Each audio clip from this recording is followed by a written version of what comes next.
কি বলেন হুজুর আমি ব্যবসা করতে চলে গেলাম 4-5 বছর পরে আমি ব্যবসা করে ফিরে আসলাম বাড়িতে আসার পরে দেখি সুন্দরী একটা মেয়ে 5-6 বছর কি 4 বছর এই ধরনের একটা বয়স হবে এমন বয়সী একটা মেয়ে খুবই সুন্দর ফুটফুটে চেহারা নাম তার জামিলা অর্থ হলো অপূর্ব সুন্দরী অনেক সুন্দরী অনেক সুন্দরী এই সুন্দরী মেয়েটা তাকিয়াতুল কলবের কাছে আসে তার চেহারার দিকে তাকায় বাবা বাবা বলে ডাক দেয় খেদমত করতে যায় পানি দিতে যায় এইটা করে ওইটা করে বাবার খেদমত করার জন্য তৈরি হয়ে যায় জামিলা হযরতে দাহিয়াতুল কলবের কাছে বারবার যখন যাইতেছিলেন দাহিয়াতুল কলবি লক্ষ্য করে দেখে চেহারা তো আমার চেহারার মতো দেখা যায় হযরতে দাহিয়াতুল কলবি বিবিকে ডাক দিয়ে বলে বিবি রে এই মেয়েটা কে এই মেয়েটা আমার দিকে এমন ভাবে মায়ার নজরে তাকায় কেন দেখতে তো মনে হয় আমার মতোই চেহারা খুবই সুন্দর চেহারা এই মেয়েটাও আবার আমারে বাবা বাবা বলে ডাক দেয় দাহিয়াতুল কলবের বিবি চোখের পানি ফেলে দিয়ে কান্দে আর ডেকে বলে স্বামী গো ওগো প্রাণের স্বামী আপনার যে সন্তান আমার গর্ভে রেখে গিয়েছিলেন এই সন্তানটাও আর কেউ নয় এই সন্তানটাই হলো এই মেয়ে কিন্তু বড় আশ্চর্যের বিষয় স্বামী আপনি আমারে বলছিলেন মেয়ে সন্তান হইলে তাকে হত্যা করে ফেলতে হবে আমি হত্যা করতে পারি নাই তার চেহারার দিকে যখন তাকাইছি তখন আপনার চেহারার কথাটা মনে পড়ে গেল আপনার চেহারার মতোই তো দেখা যায় এত সুন্দর চেহারা এই চেহারা দেখার কারণে আপনার ভালোবাসায় আমি আপনার সন্তানকে মারতে পারি নাই স্বামী গো বড় ভুল করেছি আমি করেছি কিন্তু মেয়েটারে আপনি কষ্ট দিবেন না হযরতে দাহিয়াতুল কলবি বলে নবী গো ইয়া রাসূলুল্লাহ ইয়া হাবিবাল্লাহ ওগো মায়ার নবীজি ওগো রাহমাতাল লিল আলামিন দয়ার সাগর নবীজি আমি দাহিয়াতুল কলবি বেবিরে বললাম আমার মেয়েটারে সাজাইয়া দাও মেয়েটারে নিয়ে আমি এক জায়গায় বেড়াইতে যাব এই কথা বলে মেয়েটারে নিয়ে যখন রওনা দিলেন বাড়ি থেকে বের হলেন যাইতে যাইতে মরুভূমির ময়দানে চলে গেলেন পাহাড়ি অঞ্চলে একটা জায়গায় গিয়ে দাঁড়ালেন মেয়েটারে ডাক দিয়ে বলে মা তুমি দাঁড়িয়ে থাকো আমি একটু গর্ত খনন করব হযরতে দাহিয়াতুল কলবি ওই সময় ইসলাম গ্রহণ করে নাই ঈমান আনে নাই দাহিয়াতুল কলবি নবী আমার নবীজিকে ডেকে বলে নবী গো ইয়া রাসূলুল্লাহ ইয়া হাবিবাল্লাহ আমার মেয়েটা কত সুন্দর চেহারার ছিল ওই মেয়েটার দাঁড় করা রেখে তার সামনে আমি কি করলাম গর্ত খনন করলাম মেয়েটা আমারে বারবার জিজ্ঞাসা করে বাবা দরুদ ও সালাম পেশ করে সকলে পড়ে সাল্লাল্লাহু আলাইহি ওয়াসাল্লাম সম্মানিত হাজিরিন আল্লাহ সুবহানাহু ওয়া তাআলা জান্নাত এবং জাহান্নাম সৃষ্টি করেছেন মানুষের জন্য ঠিক কি না জান্নাতে কারা যাবে মানুষ নাকি এই মানুষগুলোর ভিতর থেকেই কিছু মানুষ যাবে জান্নাতে আর কিছু মানুষ জাহান্নামে যাবে তো আশ্চর্যের বিষয় হলো আমরা যখন পৃথিবীতে এসেছি তখন আমরা সবাই ছিলাম নিষ্পাপ কেউ কি গুনাহ নিয়ে এসেছি কথা কোন কেউ গুনাহ নিয়ে আসি নাই সবাই নিষ্পাপ অবস্থায় এসেছি কিন্তু যাওয়ার সময় আমাদের গুনাহ নিয়ে যেতে হচ্ছে গুনাহ ছাড়া আমরা যেতে পারছি না আমাদের পূর্বপুরুষেরা যারা গিয়েছে এবং আমরা যারা যাব ভবিষ্যতে যারা যাবে আমরা সবাই গুনাহগার গুনার সাথে যুক্ত গুনাহমুক্ত জীবন গড়ার কথা ছিল কিন্তু গুনাহমুক্ত জীবন গড়তে পারি নাই জীবনটা গড়েছি গুনাহযুক্ত কথা কোন ঠিক কিনা এখন গুনাহ তো করবে বান্দা আল্লাহ জানে কি জানে না কথা কোন জানে কি জানে না আল্লাহ তো জানে বান্দা গুনাহ করবে তো জানে যখন গুনাহ করবে তখন আল্লাহ পাক রব্বুল আলামিন বলেন বান্দা তওবার দরজা খোলা আছে তওবা করলে আমি আল্লাহ maaf করে দিব এখন ইবলিস শয়তান বলছিল আল্লাহ আপনার বান্দাকে আমি আবার ধোঁকা দেব তওবা কবুল করবেন আবার ধোঁকা দেব আল্লাহ কয় তুমি কয়বার ধোঁকা দিবা যতবার ধোঁকা দিবা বান্দা যতবার তওবা করবে আমি আল্লাহ ততবার maaf করে দিব লাভ আছে না লাভ আছে না? কি আলোচনা কি করব না রাগ করছেন? রাগ করছেন? যদি রাগ করে থাকেন তাহলে এখানেই দোয়া করে দিই। না ভাই একটু সামনে আগে আসেন, আগে এসে বসেন, আগে এসে বসেন। সম্মানিত হাজিরিন, এখানে যার সাথে যারা ভালোবাসা কিয়ামতের দিন তার সাথে তার হাসর নাসর হবে, তার সাথে সে ব্যক্তি জান্নাতে থাকবে। সুবহানাল্লাহ। তাহলে আপনারা যখন জান্নাতে যাইবেন আমারে কি মনে থাকবে আমার কথা? আমারে নিয়ে যাবেন সাথে করে? নিবেন তো? আপনারা যখন যাবেন জান্নাতে, জান্নাতে যাবেন এই বিশ্বাসটা আছে না? কথা কোন আছে না? কি বিশ্বাস নাই? বিশ্বাস না থাকলে ঈমান থাকবে না। বিশ্বাস রাখতে হবে যে আল্লাহ আমাদেরকে জান্নাত দিবেন, আর আল্লাহ তো জান্নাত দেওয়া আমাদেরকে দেওয়ার জন্যই তো জান্নাত বানাইছে। আল্লাহ পাক রব্বুল আলামিন বলেন, দুইটা কাজ যদি মানুষ করতে পারে আমি আল্লাহ পাক রব্বুল আলামিন তাদেরকে পুরস্কার হিসাবে জান্নাত দেব। আরেক জায়গায় বলেন দুইটা জিনিস, একটা হলো আল্লাহ, একটা হলো রাসূল, দুইজনকে মেনে চললে আল্লাহ বলেন তাদেরকে আমি জান্নাতে প্রবেশ করাবো। পক্ষান্তরে পরের আয়াতে বলেন যে ব্যক্তি আল্লাহ এবং আল্লাহ রাসূলকে মানবে না তাদেরকে জাহান্নামে নিক্ষেপ করবে।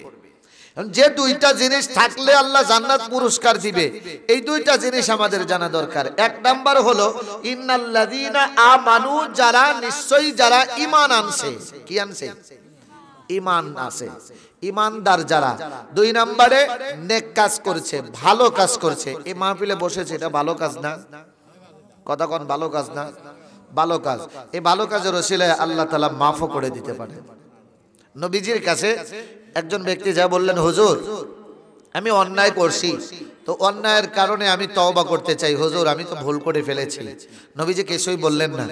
এরপরে আবার বললেন, হুজুর আমি তওবা করতে চাই, আমি অনুতপ্ত, আমি খুব কষ্ট পাচ্ছি গুনাহটা করে, অন্যায়টা করে।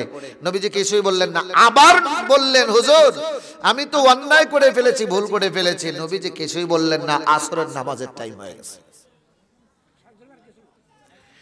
আল্লাহর নবী সরকারে দু আলম নবী রহমাতাল লিল আলামিন শাফায়েতের কান্ডারি নবী আমার বললেন নামাজের টাইম হয়ে গেছে, এখন নামাজ হবে। আসরের নামাজ নবী আমার আদায় করলেন। এদিকে খেয়াল করেন, আসরের নামাজ নবী আমার আদায় করলেন। নামাজ আদায় করার পরে সাহাবায়ে কেরাম নবীজির কাছ থেকে বিদায় নিয়ে চলে যাচ্ছেন। এমন সময় ওই ব্যক্তি আবার ডেকে বলেন, নবী গো আগের বারও বললাম নামাজের আগে, হুজুর আমার মন মানছে না, আমি তওবা করতে চাই, আমার গুনাহ কি আল্লাহ পাক রব্বুল আলামিন ক্ষমা করে দিবেন? আল্লাহর নবী রহমাতাল লিল আলামিন চুপ করে রইলেন। আল্লাহ পাক রব্বুল আলামিন জিবরাইলকে পাঠায় দেয়, জিবরাইল যাও যাও আমার বন্ধুর কাছে সালাম জানাও। দয়াল নবীজির কাছে জিবরাইল আসলেন। আসসালাতু ওয়াসসালামু আলাইকা ইয়া রাসূলুল্লাহ, আসসালাতু ওয়াসসালামু আলাইকা ইয়া হাবিবাল্লাহ। মায়ের নবীজি আল্লাহর পক্ষ থেকে সালাম নিবেন, আমি জিবরাইলের পক্ষ থেকে সালাম নিবেন। নবী গো, ওগো নবী আল্লাহ পাক রব্বুল আলামিন জানিয়ে দিয়েছে ওই ব্যক্তি অন্যায় করেছে, অন্যায় করার পরে ভালো কাজ করেছে, নামাজ আদায় করেছে। আপনি নবীজির পিছনে নামাজ আদায় করেছে, আল্লাহ পাক রব্বুল আলামিন এই নামাজ আদায় করার কারণে ওর গুনাহগুলো মাফ করে দিয়েছে। ভালো কাজ করছে, করছে না করে নাই? নবীজি কি বলে, আ বাবা তুমি কি নামাজ পড়েছো? বলে হুজুর আমি নামাজ পড়েছি। নবীজি বললেন তুমি কি আমার পিছনে নামাজ পড়েছো? আল্লাহর নবী রহমাতাল লিল আলামিন বলেন আল্লাহর নবীজি বললেন, তুমি কি আমার পিছনেই নামাজ পড়েছো? ওই ব্যক্তি ডাক দিয়া বলে, হুজুর আমি আপনার পিছনেই নামাজ পড়েছি। আল্লাহর নবী বলেন, আমার পিছনে নামাজ পড়েছো, এরপরেও তুমি নামাজ আদায় করেছো। আমার আল্লাহ পাক রব্বুল আলামিন জিবরাইলের মাধ্যমে জানিয়ে দিয়েছে, বান্দারে উম্মত তুমি তওবা করতে চেয়েছো, মন থেকে অনুশোচনা হয়েছে, অনুতপ্ত হয়েছে, আমার আল্লাহ পাক রব্বুল আলামিন তোমাকে maaf করে দিয়েছে। জোরে কোন সুবহানাল্লাহ। সম্মানিত হাজিরিন, আল্লাহর নবী রাহমাতাল লিল আলামিন, দয়ার সাগর নবীজি মক্কা বিজয়ের দিন যেদিন ঘোষণা করে দিলেন 17 জন মতান্তর আছে, 11 জন, 14 জন, 15 জন, 17 জন, এইরকম 17 জনকে বাছাই করে নবী আমার নামের একটা লিস্ট দিয়ে দিলেন। এই মক্কা বিজয়ের দিন এই 17 জনকে যেখানে পাওয়া যাবে সেখানেই হত্যা করা হবে, এমন ঘোষণা নবীজি দিয়ে দিলেন। আল্লাহর নবীজি রাহমাতাল লিল আলামিনের কাছে একজন ব্যক্তি চিঠি লিখলেন, অথবা একজনের মাধ্যমে খবর পাঠিয়ে দিলেন, আল্লাহর নবী গো, ইয়া রাসূলুল্লাহ, ইয়া হাবিবাল্লাহ, মায়ার নবীজি আপনার কাছে আরজি জানাই হুজুর, আমি তো অন্যায় করেছি, বড় ভুল করেছি হুজুর, আমি তওবা করতে চাই, আমার তওবা কি কবুল হবে? আল্লাহর নবী রাহমাতাল লিল আলামিন ডেকে বলেন, সাহাবীরা ঘোষণা করে দাও, তওবা করলে আল্লাহ পাক রব্বুল আলামিন ক্ষমা করে দিবে। নবীজির একজন সাহাবী ছিল, নাম হলো দাহিয়াতুল কলবি। এই দাহিয়াতুল কলবি নবীজির কাছে গেলেন, নবী গো, ইয়া রাসূলুল্লাহ, ইয়া হাবিবাল্লাহ, মায়ার নবীজি আমি দাহিয়াতুল কলবি বড় অপরাধী, বড় অন্যায় করে ফেলেছি, নবী গো আমার তওবাকে কবুল হবে? আমি তওবা করলে কি তওবা কবুল হবে? আল্লাহর নবী কি বলেন, দাহিয়াতুল কলবি রে, বাবা দাহিয়াতুল কলবি, তুমি তওবা করলে তোমার তওবা কবুল হবে।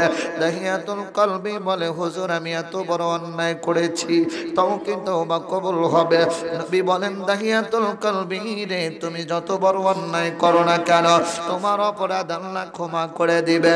দাহিয়াতুল কলবি বলে, হুজুর আমি যখন ব্যবসা করার জন্য চলে যাই বাড়ি থেকে, আমার স্ত্রীর গর্ভে সন্তান ছিল, যাওয়ার সময় আমি আমার স্ত্রীকে বলে গেলাম, বিবি রে, ও বিবি তোমার গর্ভে আমার সন্তান আছে, তবে তোমার কাছে কঠিন ভাবে আমি ওসিয়ত করে যাই, আমার এই সন্তান যদি ছেলে সন্তান জন্মগ্রহণ করে তাহলে তুমি তাকে আদর যত্ন করে লালন পালন করবা। এ বিবি, আমার সন্তান যদি ছেলে না হয়, সন্তান যদি মেয়ে হয়, তুমি এই সন্তানটাকে বাঁচতে দিবা না, ওই জন্মের পরে তারে হত্যা করে ফেলবা, মেরে ফেলবা, কারণ মেয়ে সন্তান হইলে অলক্ষণ। ওই সময়টা ছিল জাহিলিয়াতের সময়। আমার নবী রাহমাতাল লিল আলামিন নারী জাতিকে সম্মান দিলেন ওই সময়।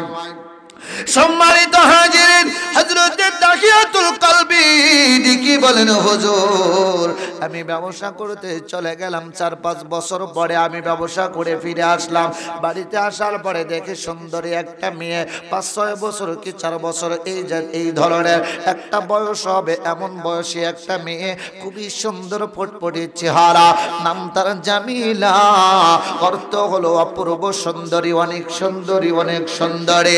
এই সুন্দরী মেয়েটা দাহিয়াতুল কলবির কাছে আসে, তার চেহারার দিকে তাকায় বাবা বাবা বলে ডাক দেয়, খেদমত করতে যায়, পানি দিতে যায়, এইটা করে ওইটা করে, বাবার খেদমত করার জন্য তৈরি হয়ে যায় জামিলা।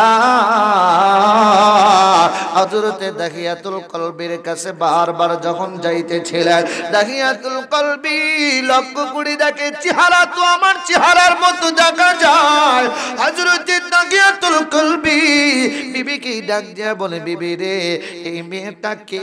এই মেয়েটা আমার দিকে এমন ভাবে মায়ার নজরে তাকায় কেন? দেখতে তো মনে হয় আমার মতোই চেহারা, খুবই সুন্দর চেহারা। এই মেয়েটাও আবার আমারে বাবা বাবা বলে ডাক দেয়।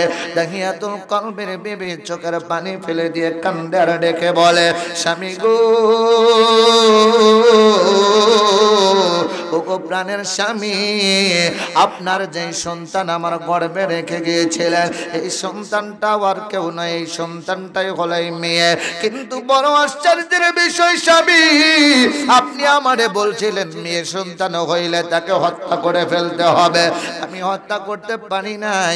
তার চেহারার দিকে যখন তাকাইছি তখন আপনার চেহারার কথাটা মনে পড়ে গেল। আপনার চেহারার মতোই তো দেখা যায়, এত সুন্দর চেহারা। এই চেহারা দেখার কারণে আপনার ভালোবাসায় আমি আপনার সন্তানকে মারতে পারি নাই।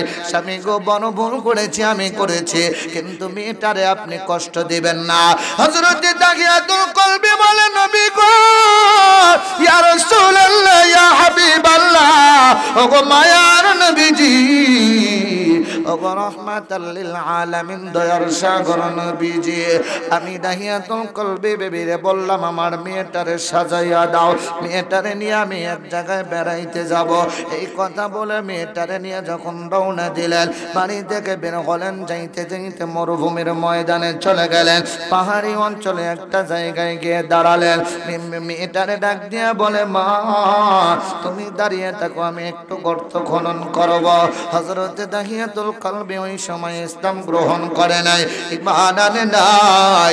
দাহিয়াতুল কলবি নবী আমার নবীজিকে ডেকে বলে, নবী গো, ইয়া রাসূলুল্লাহ, ইয়া হাবিবাল্লাহ, আমার মেয়েটা কত সুন্দর চেহারার ছিল। ওই মেয়েটারে দাঁড় করা রেখে তার সামনে আমি কি করলাম? গর্ত খনন করলাম। মেয়েটা আমারে বারবার জিজ্ঞাসা করে, বাবা এই গর্ত করতেছো কেন? কারণটা কি? আমি মেয়েটারে বলি, কাজ আছে, দরকার আছে, কিন্তু মনে মনে বলে একটু অপেক্ষা করো, তারপরেই ব্যবস্থা হবে, বুঝতে পারবে। দাহিয়াতুল কলবি বলে, হুজুর গর্তটা সুন্দর করে খোঁড়া হয়ে গেল। মেয়েটারে আমি ডাক দিলাম, এই মেয়েটা আমার কাছে চলে আসলো। আসার পরে আমি ডাক দিয়া বললাম, মা একটু তাকায়া দেখো, দেখো তো এই গর্তটা কেমন হয়েছে, সুন্দর হয়েছে কিনা। মেয়েটা ওই গর্তের কাছাকাছি একদম কিনারায় যাইয়া একটু মাথাটা নিচু করে ঝুঁকে যখন দেখতে গেছে, যেই মুহূর্তে দেখতে গেছে ডাক দিয়া বলে, বাবা অনেক সুন্দর হয়েছে। যেই মুহূর্তে বলে অনেক সুন্দর হয়েছে, মুহূর্তের ভিতরে পিছন থেকে দাহিয়াতুল কলবি মেয়েটার গর্তের ভিতরে ধাক্কা দিয়ে ফেলে দিলেন। এই ফেলে দেওয়ার সাথে সাথে দাহিয়াতুল কলবি বলে, হুজুর আমি উপর থেকে পাথর দিয়ে পাথরের আঘাত করতে করতে আমি উপর থেকে পাথর চাপা দিতে লাগলাম। মেয়েটা চোখের পানি ফেলে দিয়ে চিৎকার করে কান্দার ডাক দিয়া বলে, বাবা আমি বুঝতে পেরেছি গর্তটা কেন করেছ। বাবা গো, আমারে ছেড়ে দাও, আমি আর কোনোদিন তোমার কাছে আসবো না, তোমার সামনেও আসবো না। তুমি যে আমার বাবা এই পরিচয়ও দিব না। ও বাবা আমারে ছেড়ে দাও, এমন ভাবে আমারে কষ্ট দিও না, আমি এখান থেকে চলে যাব, অনেক দূরে চলে যাব। বাবা আমি আর কোনোদিন তোমাকে বাবা বলে পরিচয় দিব না। দাহিয়াতুল কলবি কোনো কথা শোনে না। মেয়েটার জীবন্ত কবর দিয়ে ওখান থেকে চলে আসতে লাগলেন। পিছন থেকে জামিলা ডাক দেয়, বাবা গো আমারে একা একা এভাবে রেখে যাইও না, আমারে ছেড়ে দাও, আমারে ছেড়ে দাও।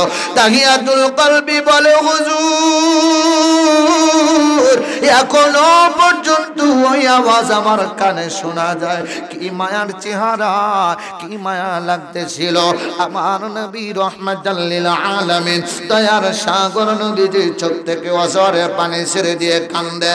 নবী আমার ডেকে বলে, দাহিয়াতুল কলবি রে, বাবা দাহিয়াতুল কলবি তুমি এত বড় অন্যায় করেছো, তাতেও সমস্যা নাই। আমি নবী যখন বলেছি তওবা কবুল হবে, আমার আল্লাহ তওবা কবুল করে নিবে। আল্লাহর নবীর একজন সাহাবী ডেকে বলে, নবী গো আমার বয়স হলো 60 বছর, 70 বছর বয়স হলো, আমি এখন তওবা করলাম, তওবা করার পরেই যদি আমার ইন্তেকাল হয়ে যায় হুজুর তাহলে আমার কি হবে? আমার তো কোনোদিন নেক আমল করার সুযোগ হইল না, আমি তো নেক কাজ করতে পারলাম না, ভালো কাজ করতে পারলাম না। আল্লাহর নবী ডেকে বলেন, এই সাহাবীরা, আমার আল্লাহ পাক রব্বুল আলামিন ডেকে বলেন, ইল্লা মান তাবা ওয়া আমানা ওয়া আমিলা আমালান সালিহান ফাউলাইকা ইউবাদদিলুল্লাহু সাইয়্যাতিহিম হাসানাত ওয়া কানাল্লাহু গফুরুর রহিমা।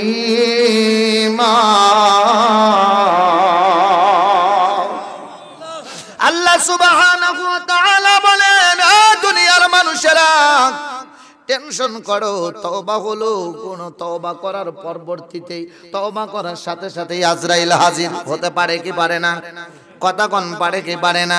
আজরাইল আসলে এক সেকেন্ড টাইম দিবে না, এক মুহূর্ত টাইম দিবে না, কখন নিয়ে চলে যাবে কেউ জানবে না। আল্লাহর নবী রাহমাতাল লিল আলামিন জানায় দেয়, উম্মতেরা শোনো, তিনটা জিনিস যার ভিতরে থাকবে, ঈমান থাকতে হবে, ভালো কাজ করতে হবে, এরপরে তওবা করতে হবে। তওবা যদি কেউ করে, আমার আল্লাহ পাক রব্বুল আলামিন তাকে ক্ষমা করে দিবে। কিন্তু সারাটা জীবন তো অন্যায় করেছি, ভালো কাজ তো করার সুযোগ হয় নাই। আমার আল্লাহ কয়, ফাউলাইকা ইউবাদদিলুল্লাহু সাইয়্যাতিহিম হাসানাত। আল্লাহ পাক বলেন, ওই গুনাহগুলোকে আমি আল্লাহ নেকি দ্বারা পরিবর্তন করে দিব। লাভ আছে না নাই? কথা কোন লাভ আছে না নাই? আর টেনশন আছে? এখন চিন্তার বিষয় হলো তওবাটা তো করতে হবে নাকি? তওবাটা তো করতে হবে। সম্মানিত হাজিরিন, গভীর মনোযোগ। আল্লাহর নবী রাহমাতাল লিল আলামিন একদিনে কিন্তু মক্কা বিজয় করে নাই, একদিনে এমনিতে ইসলাম আসে নাই। ভালো কাজের কথা বলতেছিলাম, দুইটা জিনিস লাগবে, এক নম্বরে ঈমান, দুই নম্বরে ভালো কাজ। ভালো কাজের মধ্যে নামাজ। আল্লাহ পাক রব্বুল আলামিন বলেন, ওয়াল্লাযীনা হুম লিআমানাতিহিম ওয়া আহদিহিম রাউল। আল্লাহ পাক রব্বুল আলামিন বলেন, তোমরা তোমাদের নিজ নিজ নামাজের প্রতি যত্নবান হও, দায়িত্বশীল হও। উলাইকা হুমুল ওয়ারিসুন। আল্লাহ পাক বলেন, এরাই হবে ওই জান্নাতের অধিকারী, জান্নাতের উত্তরসূরি, যারা নিজ নিজ নামাজের প্রতি যত্নবান হবে। আল্লাহ পাক রব্বুল আলামিন ডেকে বলে, যারা জান্নাতে যাবে, জাহান্নামবাসীদের কি জিজ্ঞাসা করবে, মা সালাকাকুম ফি সাকার? ক্বালু লাম নাকু মিনাল মুসাল্লিন ওয়া লাম নাকু নুতঈমুল মিসকিন। চার শ্রেণীর চারটা গুণের কারণে মানুষ জাহান্নামে গেছে। এরা বলবে, আমরা চারটা গুণের কারণে জাহান্নামে আইছি। এক নাম্বার গুণ হলো, আমরা দুনিয়ার বুকে নামাজ পড়ি নাই। ক্বালু লাম নাকু মিনাল মুসাল্লিন। তারা বলবে, আমরা নামাজ পড়ি নাই দুনিয়াতে। এ বাবারা, আজকে মসজিদের মাহফিল, কত সুন্দর মসজিদ, এই মসজিদ এত সুন্দর হইতেছে। মসজিদে নামাজ যদি আদায় করতে পারে, মসজিদ আল্লাহর ঘর, আল্লাহর ঘরে নামাজ আদায় করলে আল্লাহ পাওয়া যায়। কথা কোন ঠিক কিনা? আল্লাহকে পাওয়ার জন্য মসজিদ, এই মসজিদ নির্মাণ করেছে, খানায়ে কাবা নির্মাণ করেছে হযরত ইব্রাহিম আলাইহিস সালাতু ওয়াস সালাম। ইব্রাহিম আলাইহিস সালাতু ওয়াস সালাম কাবা শরীফ নির্মাণ করলেন, বাইতুল মুকাদ্দাস নির্মাণ করলেন হযরত ইয়াকুব আলাইহিস সালাতু ওয়াস সালাম। ইয়াকুব আলাইহিস সালাতু ওয়াস সালাম ছিলেন হযরত ইব্রাহিম আলাইহিস সালামের দাদা, ইব্রাহিম আলাইহিস সালামের নাতি হযরত ইয়াকুব আলাইহিস সালাতু ওয়াস সালাম। তিনি ছিলেন ছোট ছোট অবস্থায়, তার নাম ছিল ইসরাইল। ইসরাইল নাম ছিল। এই ইসরাইলের এই নামে নামকরণ করেছে ইসরাইল। হযরত ইয়াকুব আলাইহিস সালাতু ওয়াস সালাম, তারা ছিল দুই ভাই। তার বাবার নাম ইসহাক আলাইহিস সালাম, ইসহাকের বাবার নাম হযরত ইব্রাহিম আলাইহিস সালাম। ইব্রাহিম আলাইহিস সালামের দুই সন্তান, একটা হলো ইসমাইল আর একটা হলো ইসহাক। ইসহাকের বয়স যখন প্রায় 100 বছর, আল্লাহর কাছে দোয়া করলেন, আল্লাহ আমার তো কোনো সন্তান হয় না, একটা সন্তান দাও, আমাকে নেক সন্তান দান করো। আল্লাহ পাক তাকে দুইটা সন্তান দান করলেন। ছোট সন্তানের নাম হলো ইয়াকুব, ইয়াকুব আলাইহিস সালাতু ওয়াস সালাম তিনাকে আম্মাজান খুবই ভালোবাসতেন, আর বড় ভাইকে ইসহাক আলাইহিস সালাম বাবা বেশি ভালোবাসতেন। একদিন ডেকে বলে, বড় ছেলেকে ডেকে বলতেছি, বাবা রে আমার একটু ভালো মন্দ খাইতে ইচ্ছা করেছে, আমার জন্য একটু ভালো খাবারের ব্যবস্থা করবা। বড় ভাই চলে গেলেন শিকার করতে, হরিণ শিকার করতে চলে গেলেন, ছাগল শিকার করতে, উট বা দম্বা এগুলো শিকার করতে চলে গেলেন। তিনি চলে গেছেন, আম্মা জানতে পারলেন বড় ছেলে তো চলে গেল শিকার করার জন্য, আমার ছোট ছেলে কি তাহলে বাবার খেদমত করার সুযোগ হবে না? আম্মা জান ছোট ছেলে ইয়াকুবকে ডাক দিয়া বলেন, বাবা ইয়াকুব রে, ও বাবা ইয়াকুব দেরি করবা না, তাড়াতাড়ি যাও একটা ছাগল বা দুম্বা তাড়াতাড়ি শিকার করে নিয়ে আসো। যেই মুহূর্তে শিকার করে নিয়ে এসেছে নিজে জবাই করলেন, সাথে জবাই করার পরে হযরত ইয়াকুব আলাইহিস সালাতু ওয়াস সালামের আম্মা জান তিনি সুন্দর করে রান্না করে ইয়াকুবের মাধ্যমে আব্বা জানের কাছে পাঠিয়ে দিলেন। ইসহাক আলাইহিস সালাতু ওয়াস সালাম খাইলেন, খাওয়ার পরে দোয়া করলেন, আল্লাহ আমার সন্তানকে, যেই সন্তানটা আমারে এত ভালো মন্দ খাওয়াইলো তারে তুমি তোমার মনোনীত নবী করে নাও।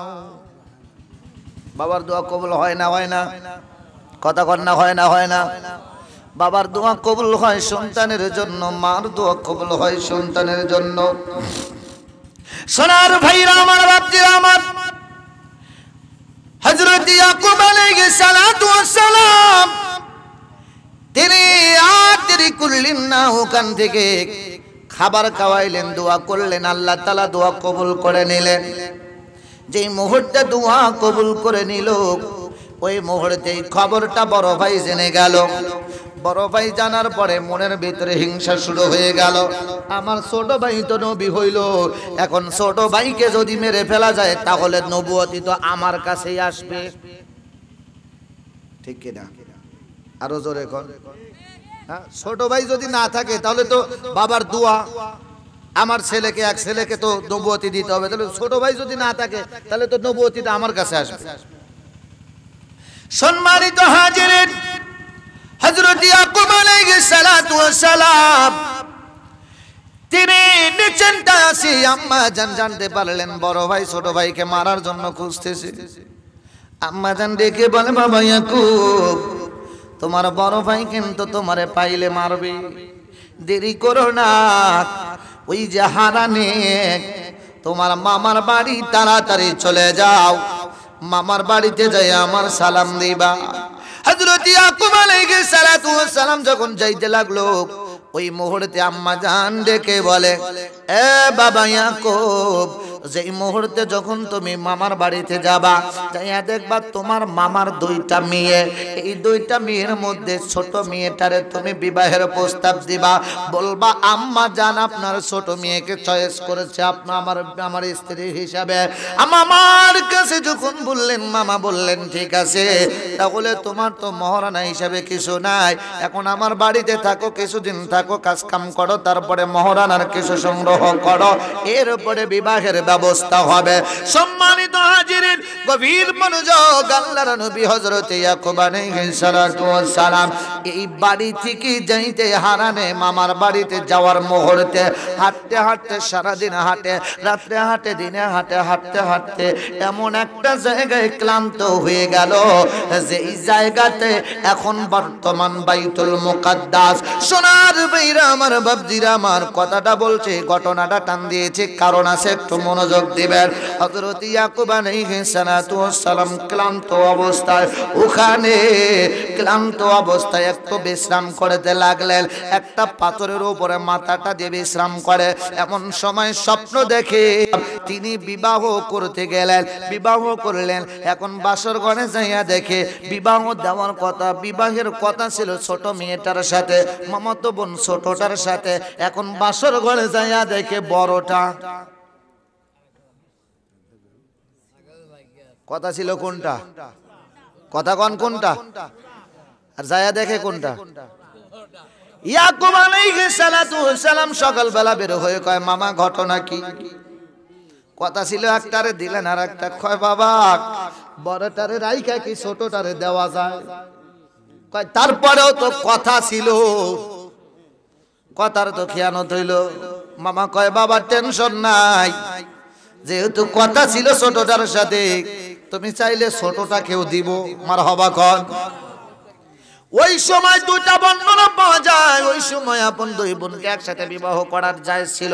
আর একটা বর্ণনায় পাওয়া যায় বড় মেয়েটা বড় ইয়াকুব আলাইহিস সালাতু ওয়াস সালামের প্রথম স্ত্রী ইন্তেকাল করার পরে এরপরে ছোট মেয়েটারে আবার বিবাহ করেন। এইগুলো মিলে সব মিলে দীর্ঘদিন চলে গেল, অনেক বড় সন্তানেরা হয়ে গেল। সন্তান নিয়ে অনেক বড় একটা বাহিনী নিয়ে উট দুম্ব ছাগল এগুলো নিয়ে আবার দেশের দিকে ফিরে যাইতে লাগলো। অনেক দিন হয়ে গেল, এখন তো বাড়ির দিকে যাওয়া যায়। বাড়ির দিকে চলে গেলেন। বাড়িতে যাওয়ার পরে ওখানে যায়া হযরত ইউসুফ আলাইহিস সালাতু ওয়াস সালামের কথা ঘটনা আপনারা জানেন। ইউসুফ আলাইহিস সালাতু ওয়াস সালাম তিনি স্বপ্ন দেখলেন আল্লাহ পাক রব্বুল আলামিন সূর্য চন্দ্র সূর্যকে তার কদমে সিজদা করায়। এই ঘটনা ইয়াকুবরে বলে দিলেন, বাবাকে বলে দিলেন। বাবা বলে তুমি এই কথা কাউরে বলো না।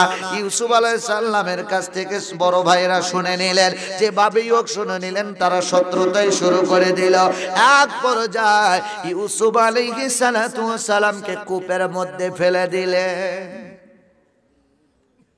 ইয়াকুব আলাইহিস সালাতু ওয়াস সালামের সন্তান কয়জন? হ্যাঁ, ইয়াকুব নবী বাস করিতেন কি দালে, সবার সাইতে ভালোবাসতেন ইউসুফকে। কথা কোন ঠিক কিনা? একটি রাত রে স্বপ্ন দেখা ইউসুফকে, একটি রাত রে স্বপ্ন দেখা ইউসুফ রে, চন্দ্র সূর্য সিজদা করে তাহাকে। ঠিক কিনা? সম্মানিত হাজিরিন, হযরত ইয়াকুব আলাইহিস সালাতু ওয়াস সালাম নিষেধ করেছিলেন। ইয়াকুব আলাইহিস সালাতু ওয়াস সালামের ছেলে একটা, সেটা হলো ইউসুফ। ইউসুফরে ফেলে দিল কূপের মধ্যে। 10 ভাই। কয় ভাই? আরো জোরে কোন কয় ভাই? 10 ভাই মিলিয়া। ঠিক কিনা? 10 ভাই মিলিয়া তাকে কূপের মধ্যে ফেলে দিল। জিবরাইল কয় হুজুর, ইয়া রাসূলুল্লাহ, ইয়া হাবিবাল্লাহ, নবীজি 600 পাখা নিয়ে আমি দুনিয়াতে এসেছিলাম। 4 বার, মাত্র 4 বার, তার মধ্যে একটা হলো ইউসুফকে যখন কূপের মধ্যে ফেলে দেওয়া হয়, আমাকে আল্লাহ পাক রব্বুল আলামিন পাঠায় দেয় জিবরাইল, তাড়াতাড়ি যাবি আমার বন্ধু ইউসুফরে যেন কোনো রকম কষ্ট না পায়। ইউসুফরে দুর্বি হযরত জিবরাইল এসে বলে হুজুর, ইউসুফরে কূপের মধ্য থেকে ফেলে দিয়েছে। আমি জিবরাইল ওই জান্নাত থেকে 600 পাখা নিয়ে এক মুহূর্তের ভিতরে এসে ইউসুফ আলাইহিস সালামকে কোলের মধ্যে নিয়ে নিলাম। হযরত ইউসুফ কূপের মধ্যে ফেলে দিল 10 জন। কয়জন হইল? কথা কয় না। একজন কূপের মধ্যে আর ফেলে দিল 10 জন। কয়জন হইল? ছোট একটা ভাই আছে বানিয়ামিন, এটা বাড়ির ছিল। কয়টা হলো? কথা কয় না। ইয়াকুব আলাইহিস সালামের কয় সন্তান? হ্যাঁ, 12 জন সন্তান। কয়জন সন্তান? 12 জন সন্তান। সোনার ভাইরা, বাবা সন্তানকে ভালোবাসবে, মা সন্তানকে ভালোবাসবে।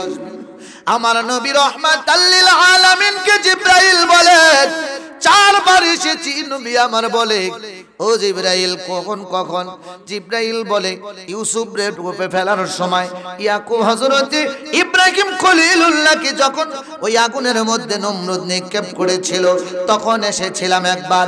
এরপরে হযরত ইসমাইলের গলায় যখন ছুরি চালায় ওই সময় আমি জিবরাইল ইসমাইলের কাছে এসেছিলাম।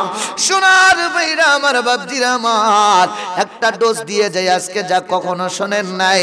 হযরত ইসমাইল আলাইহিস সালাতু ওয়াস সালাম কি আল্লাহ পাক রব্বুল আলামিন কুরবানি দিতে বললেন। কুরবানি দেওয়ার জন্য ইব্রাহিম রেডি হয়ে গেল, গলার মধ্যে ছুরি লাগায় ইব্রাহিমকে বলে ছুরি চালাও, আর ইব্রাহিম ছুরি দিয়ে কাটতে যায় কিন্তু ইসমাইলের একটা পশমও কাটে না। ব্যাপার কি? ছুরি দিয়ে ঢেল দেয়, পাথর দ্বিখণ্ডিত হয়ে যায়। ব্যাপার কি? এত ধারালো ছুরি এর পরেও কাটে না কেন? এই ছুরি কাটস না কেন? আবার কয় বাবা এবার রেডি হও। ইসমাইলের গলায় ছুরিটা চালাইছে। আমার আল্লাহ কয় জিবরাইল তাড়াতাড়ি যাবি, ইসমাইলের যেন একটা পশম না কাটে, তাড়াতাড়ি যাবি, ইসমাইলের সরায়া দিবি। আর ইসমাইলকে যদি জবাই করা হয় তাহলে ইসমাইলের মাধ্যমে আমার নবী আখিরে নবী রাহমাতাল লিল আলামিন দুনিয়াতে আগমন করবে। কিন্তু ইসমাইল যদি কষ্ট পায়, ইসমাইল জবাই হয়ে গেলে নবী আসবে কেমনে? নবী আসার ধারা তো বন্ধ হয়ে যাবে। আজ জিবরাইল ইসমাইলকে সরায়া তুমি ইসমাইলের জায়গায় একটা দুম্বা লাগায়া দাও। এই কুরবানি ইসমাইলের সময় হয় নাই, কিন্তু কুরবানি হইল 61 হিজরিতে কারবালার ময়দানে। কথা কোন ঠিক কিনা? আরো জোরে কোন ঠিক কিনা? আল্লাহর নবী রাহমাতাল লিল আলামিন উম্মতদেরকে উদ্দেশ্য করে আল্লাহ জানায় দিলেন, বন্ধু আপনি বলে দেন আল্লাহ সালুকুম আলাইহি আজরান ইল্লাল মাওয়াদ্দাতা ফিল কুরবা। আমি উহুদের ময়দানে রক্ত ঝরাইছি, তায়েফের ময়দানে রক্ত ঝরাইছি, আমি এত কষ্ট করেছি, বিনিময়ে তোমাদের কাছে কিছু চাই নাই। আমি চাই আমার আহলে বায়াতের ভালোবাসা। আমার আহলে বায়াতকে ভালোবাসলে তোমরা হবে, তোমরা পাবে আমি নবীর ভালোবাসা। একটু খেয়াল করেন, যখন মনে হলো একটু টাচ দিয়ে যাই সোনার ভাইরা, আল্লাহর নবী রাহমাতাল লিল আলামিন সরকারে দু আলম নবীজির আওলাদ হযরত ইমাম হুসাইন রাদিয়াল্লাহু তাআলা আনহু, তিনি সহ তার কাফেলার লোকেরা, নবীর আওলাদেরা একদিন দুই দিন না, একদিন দুই দিন না, তিনটা দিন, 7 তারিখ থেকে 10 তারিখ পর্যন্ত কোনো কিছু খাবার খাইতে পারে নাই। এমনকি পুরা নদীর পানি পর্যন্ত বন্ধ করে দিয়েছিল। হযরত ইমাম হুসাইন রাদিয়াল্লাহু তাআলা আনহু তিনি সহ প্রত্যেকটা মানুষ কি যখন এইভাবে পানি বন্ধ করে দিল, ইমাম হুসাইন রাদিয়াল্লাহু তাআলা আনহু তিনার অনুমতি ক্রমে যুদ্ধের ময়দানে যাইতেছে শহর বানু ভিতর থেকে ডাক দিয়া বলে, ইমাম ও প্রাণের স্বামী, আমার 6 মাসের শিশু আলী আসগার এমন ভাবে এমন অবস্থা হয়ে গেছে, কখন যেন জানটা বের হয়ে যায়, কথা তো বলতে পারে না। ও স্বামী, আমার আলী আসগার তো কথা বলতে পারে না, কখন যেন জানটা বের হয়ে যাবে। স্বামী গো, আমার আলী আসগারকে নিয়ে যান, এই কোপানগরের মানুষদের কাছে যাই একটু বলবেন, যদি তারা একটু পানি দেয় আমার সন্তান তো বেঁচে যেতে পারে। হযরত ইমাম হুসাইন বলে, এই কোপানগরের মানুষেরা পানি দিবে না। হযরত শহর বানু ডেকে বলে, স্বামী এই কোপানগরের মানুষদের তো তাদের মধ্যেও তো ছোট ছোট বাচ্চা আছে, তাদের ঘরেও তো ছোট সন্তান আছে, হতে পারে একটু মায়া লাগতে পারে, আমার আলী আসগারের চেহারা দেখলে হয়তো তাদের একটু মায়া লাগতে পারে। হুসাইন বলে, পানি দিবে না, তবু যখন তুমি বলো দাও দাও, আমার আলী আসগারকে দাও, আমি নিয়ে যাই, কোপানগরের মানুষেরা যদি একটু পানি দেয়। হুসাইন হযরত আলী আসগারকে নিতে চায়, হাতটা বাড়ায় দেয়, কিন্তু আলী আসগার হুসাইনের কাছে আসে না। আলী আসগার আম্মা জানের গলাটা জোর করে ধরে রাখে। আম্মা জান শহর বানো হযরত আলী আসগরের কানের মধ্যে কি যেন একটা কথা বলে দিলেন। বলতে দেরি সঙ্গে সঙ্গে আলী আসগর হুসাইনের কোলের মধ্যে ঝাঁপায়া চলে গেলেন। আলী আসগরকে নিয়ে রওনা দিলেন কোপানগরের মানুষদের কাছে। ও কোপানগরের মানুষেরা, একটু পানি দাও, আমাকে দেওয়ার দরকার নাই, এই নানা না হইলে তোমরা হইতা না। ও কোপানগরের মানুষেরা, আমার নানা না হইলে তোমাদেরকে আল্লাহ বানাইতো না, নানা না হইলে কোপানগরই হইতো না। নানার কারণে আসমান তৈরি, নানার কারণে জমিন তৈরি, নানার কারণে ফোরাত নদী তৈরি, নানার কারণে আল্লাহ পানি সৃষ্টি করলেন। ও কোপাবাসীরা, তোমরা ওই নানার উম্মত, ওই নানা তোমাদেরকে সুপারিশ করবে। নানার সুপারিশ ছাড়া একটা মানুষও জান্নাতে যাইতে পারবে না। ও নানার উম্মতেরা, আমার নানার আওলাদ আলী আসগর পানির কারণে জীবন দেয়, একটু পানি দাও। আমি হোসেন কথা দিলাম, আমার আলী আসগরকে একটু পানি যিনি দিবে, আমি হোসেন তারে সারা জান্নাতে যাব না। বাজান রে আমার ভাইরা, আমার গভীর মনোযোগ। আল্লাহর নবীর আওলাদ আব্বাস আলামদার গিয়েছিল পানি আনার জন্য। হোসেন কয় পানি দিবে না। কি কষ্ট হচ্ছে নাকি? কষ্ট হচ্ছে? শেষ করে দেব, শেষ করে দেব। সম্মানিত হাজির, আল্লাহর নবীর আওলাদ আব্বাস আলামদার হুসাইনকে ডেকে বলেছিলেন, হুসাইন অনুমতি দাও, একটু পানি নিয়ে আসি। হুসাইন বলে ওরা পানি দেবে না। বলে আমি আব্বাস আলামদার জীবন থাকতে তুমি পানির কারণে, নবীর আওলাদেরা পানির কারণে জীবন দেয়, সহ্য করতে পারি না। আব্বাস আলামদার চলে গেলেন পানি আনার জন্য। আব্বাস আলামদার কি তারা বাধা দিলেন কুফাবাসীরা, এজিদের লোকেরা বাধা দিলেন, বাধা মানলেন না। তারাও তরবারি ব্যবহার করে, আব্বাস আলামদারও তরবারি ব্যবহার করে। আব্বাস আলামদার তরবারি দিয়ে আঘাত করতে করতে একটা পর্যায়ে এই কোফার লোকেরা, এজিদের লোকেরা, তারা এজিদ বাহিনীরা এমন ভাবে চতুর্দিক থেকে ঝাঁপায়া পড়লো, আব্বাস আলামদারের ডান হাত কেটে গেল। যেই মুহূর্তে ডান হাত কেটে গেল, পানির পাত্রটা নিয়ে এমন ভাবে দাঁত দিয়ে কামড় দিয়ে ধরেছে। এই কামড় দিয়ে ধরার পরে বাম হাত দিয়ে তরবারি ঝাঁকাচ্ছে, আর মুখ দিয়ে দাঁত দিয়ে পানির পাত্রটা কামড় দিয়ে নিয়ে রয়েছে। সোনার ভাইরা আমার, বাপজিরা আমার, এই কোপাবাসীর মানুষেরা, এজিদের বাগিনীরা আব্বাস আলামদারের বাম হাতটা কেটে দিলেন। এরপরেও আব্বাস আলামদার থামে না, গলার সাথে ঝুলাইয়া নিলেন। আর একটা বর্ণনায় পাওয়া যায়, মুখ দিয়ে তরবারি ধরে তরবারি ব্যবহার করেছিল। জীবন যাবে যাক, এক পেয়ালা পানি হলো হুসাইনের কাছে নিয়ে যাব।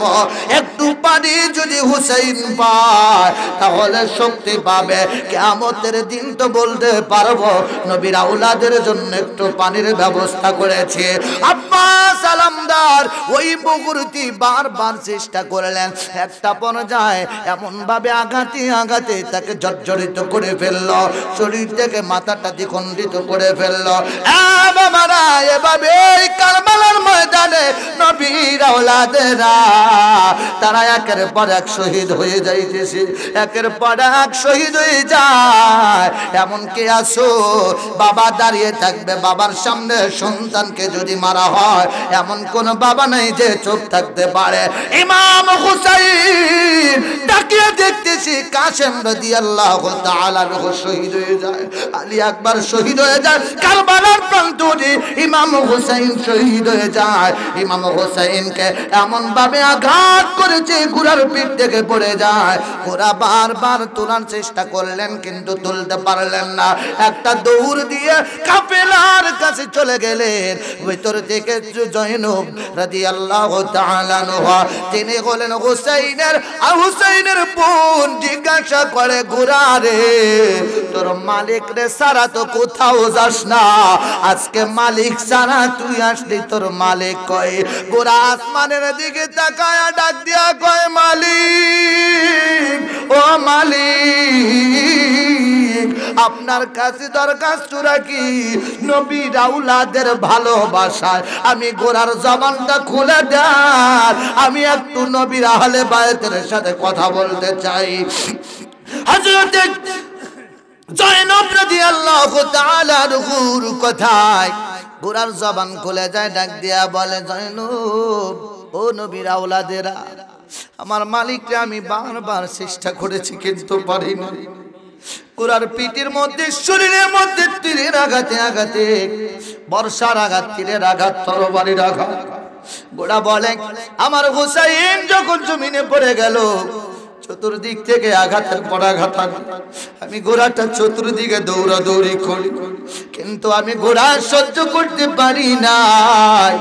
একটা পর্যায়ে এই ঘোড়া ওই ইয়াজিদের লোকদেরকে উদ্দেশ্য করে একটা বদদোয়া দিয়েছিলেন, সঙ্গে সঙ্গে তারা সহ্য করতে পারে না, এই ঘোড়াকে দাওয়া করেছে।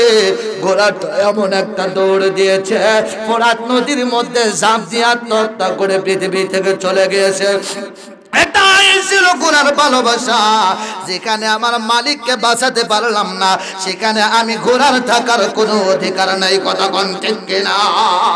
সোনার ভাইরা আমার, বাপজিরা আমার, হুসাইনের গলা কেটে ফেললেন। গলা কাটার পরে মাথাটা নিয়ে ঘোড়াইতে লাগলেন, এলাকার মধ্যেও ঘোড়াইলেন। আশ্চর্যের বিষয় হলো দেহটা জমিনের মধ্যে পড়ে রয়। এই দেহটা সামনে রেখে ৭০টা ঘোড়া সিরিয়াল করে দাঁড় করায়া ৭০টা ঘোড়ার পিঠে ঘোড়ার সওয়ারি তুলে দিয়ে এক একটা ঘোড়াকে দাবড়াইতে শুরু করলেন। এই কোফা নগরীতে কারবালার ময়দানে ইমাম হুসাইনকে এমন ভাবে নিষ্পেষিত করতে লাগলো, হুসাইনের শরীরটা খণ্ড বিখণ্ডিত হয়ে যায়, গোস্তগুলো ছিটে ছিটে দিক সেদিক দৌড়াদৌড়ি করে। ঘোড়ার পায়ের আঘাতে আঘাতে হুসাইনের শরীর খণ্ড বিখণ্ডিত হয়ে গেল রে বাবা। হুসাইন রাদিয়াল্লাহু তাআলা আনহু যেই মুহূর্তে তাকে তরবারি দ্বারা আঘাত করতে চায়, জবাই করতে চায়, গলার মধ্যে ছুরিটা চালাইতে যায়, বলেছিল, শিবর আমারে একটা সুযোগ দিবি, আমি নামাজ পড়ব, নামাজ পড়ার সুযোগটা দিবে। হুসাইন শিক্ষা দিল, ও নানার উম্মতেরা, মৃত্যুর আগ পর্যন্ত হলেও নামাজ আদায় কইরো। যদি নামাজ আদায় করতে পারো তাহলে তোমার জন্য তুমি ওয়ারিস ওই জান্নাতের, ওই জান্নাতে যাবে। সোনার ভাইরা আমার, বাপজিরা আমার, হুসাইনের জানাজা হলো কখন? হুসাইনের তো মাজার আছে দুইটা আমরা জানি, একটা হলো কারবালায় আর একটা হলো মিশরে। কথা কয় না? হ্যাঁ ঠিক কিনা? নাকি আজকে প্রথম শুনতেছি? হ্যাঁ, কি আপনারা আছেন নাকি ঘুমাইছেন? আছেন না ঘুমাইছেন? হ্যাঁ, ওই আমার খিচুড়ি খাই আসতে কইছিলাম, দেখতেছি খিচুড়ি আপনাদেরই খাওয়ান লাগতেছে। সম্মানিত হাজিরিন, হুসাইনকে একদম ওখান থেকে একদম শেষ করে দিলেন, কোনো চিহ্ন রাখলেন না।